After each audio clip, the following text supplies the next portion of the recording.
The founder of the Ahmadiyya community, Hazrat Mirza Ghulam Ahmad Qadiani Masih Maud al-Islam, also announced that the purpose of his advent was to strengthen the bond between man and his creator, and secondly, draw man's attention towards discharging the rights owed to God's creation. He taught that man should come closer to his creator by worshipping him, and must discharge the rights owed to one another in order to remove all grievances and religious disputes that arise amongst people. He also mentioned that these were in accordance with the Quranic teachings. Here one should note that God sometimes speaks metaphorically, which becomes difficult for people to comprehend. Therefore, God sends messengers into the world to explain and convey God's message to them, which had been revealed to the prophets in the past. According to our belief, Hazrat Masih Maud al-Islam is that special reformer whom God Almighty sent in this age to convey God's message to us.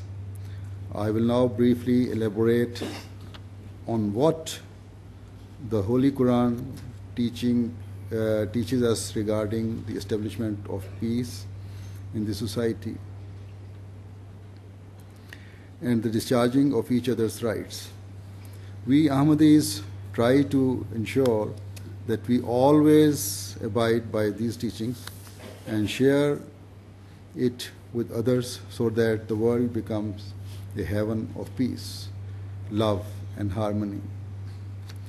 Muslims have been commanded to abstain from evil and adopt virtue and righteousness. To this effect, it is stated in the Holy Quran, "You are the best people raised for the good of mankind. You enjoin good and forbid evil, and believe in Allah." Chapter 3, verse 111. Hence, people who believe in the Holy Quran have been advised to show integrity in all their endeavors and work to promote goodness and righteousness within their societies. But before one can counsel others towards such ways, he must practice what he preaches. You cannot counsel others if you do not follow the path of righteousness yourself. If all people who claim to be righteous abide by this principle, then their counsel would be effective. They would be considered valued members of the society.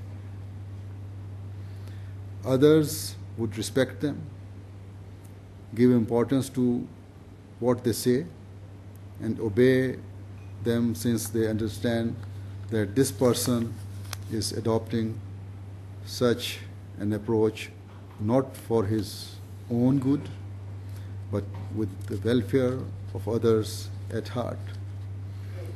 He exercises extreme justice in his dealings, and when enjoining others to abstain from evil and adopt virtue, he also expects this from his dear ones. How to establish justice and promote peace, love, and brotherhood in the society? The Holy Quran says, "And when you speak, observe justice, even if the person concerned be a relative, and fulfill the covenant of Allah." Chapter 6, verse 153. Justice requires that even if you have to give evidence against your dear ones, then do so. Today, when we take a closer look around us, we observe that most of the disputes and causes of dissension amongst people is due to not observing proper justice. We only think of our vested interests or that of our dear ones without considering the fact that the other might be hurt by our actions. And once grievances develop, it becomes difficult to eliminate them. In terms of international relations, the level of justice we are expected to show is commanded by the following verse in the Holy Quran. O ye who believe, be steadfast in the cause of Allah, bearing witness in equity, and let not a people's enmity incite you to act otherwise than with justice.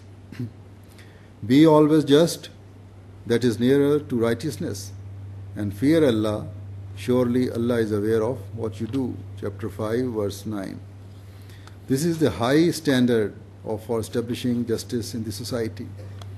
To remove all enmities and dissension from the world, we have to show justice to such an extent that a people's enmity should not cause us to act otherwise than with justice. When God Almighty has said that He is all-knowing and all-hearing, then for the person with the fear of God in his heart, this is a grave matter, because one can pull the wool over someone's eyes but cannot deceive God. You can go against your agreements with people and deceive them, but God knows what is apparent and what is hidden in our hearts. So we cannot act cleverly before Him.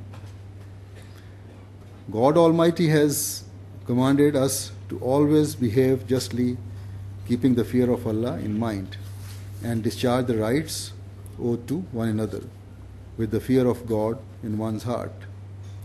When you make agreements with your enemies, do so with purity of hearts and with the intention of establishing justice in the world.